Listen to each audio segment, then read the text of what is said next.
What's up everyone? So my name's Barnard and I want to tell you a story tonight. So I want you to meet my brother Brendan Barnard. Yes, Brendan. So he has had a hectic past week and will have a hectic week to come. He's studying a BSc and I'm just going to get this right. So 2 days ago he had to submit a practical report, and then today he had to submit another 2,500 word report. Now tomorrow he's writing a test, which means he'll be studying till about 2 or 3 o'clock this morning. When the weekend finishes, when the week starts next week, he has a 5,000 word report due. On the same day he's got an oral presentation that's due, and then the day after he's got another 1,800 word report due. Now you can imagine that he is busy and that you ought to be super strict with where you spend your time in order to get what you need to get done. Now, when I came home today, he told me this, that he went onto campus, which means that he walked all the way to campus to go check on an experiment which they're doing, where they took knives and they cut worms, and now they're monitoring these cut worms. And when he came home, he realized that he forgot something on campus. What was this something? An eraser. So I was like, why the heck would you spend the time walking back to campus to go get something as insignificant as an eraser? And you might be wondering, well, Chris, why are you telling me this story? This is why. In a similar fashion, Jesus told 3 stories. He beats me by far. In Luke chapter 15, about a similar scenario. The first one was about a lost sheep, the second one about a lost coin, and the third one about a lost son, the prodigal son. And then we're going to add a 4th one about the lost eraser. And the common thread in all 4 of these stories is that from a certain point of view, the object that we are speaking about, which is an eraser in this case, seems insignificant and doesn't seem worth much. But from God's point of view, it's worth a lot.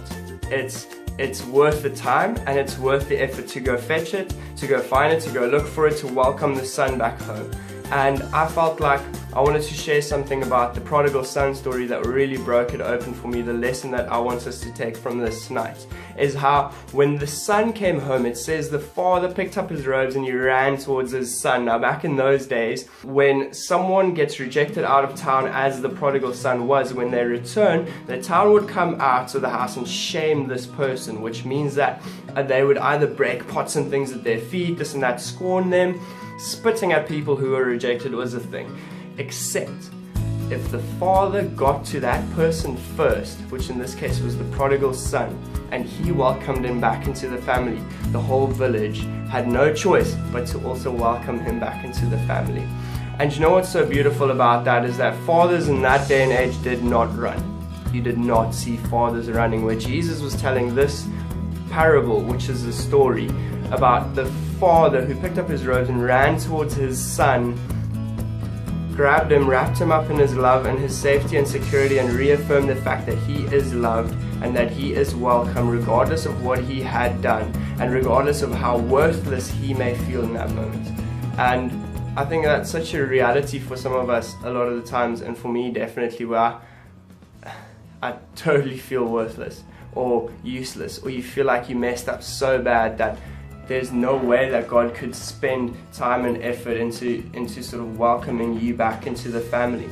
But I feel like in those moments God reminds me, and I feel like He wants to remind you, when you do feel like that, He doesn't see you the way that I saw this eraser today, or the way that the village saw the prodigal son. He sees you the way that Brendan saw this eraser. Worthwhile, worth the time, worth the effort, the way that the father in the prodigal son saw his son. Regardless of what he did, he loved him and he welcomed him back into the family. He picked up his robe, he took the time, he put in the effort to go pursue and love on his son. And in the same way, God would pick up his robe, run towards us, pursue us, love us, even when we feel like we're not worth it. So I want to leave you with that tonight. Hope you have an amazing evening or day or afternoon or morning whenever you're watching this. And then, as always, thank you for the support, and nice and loud.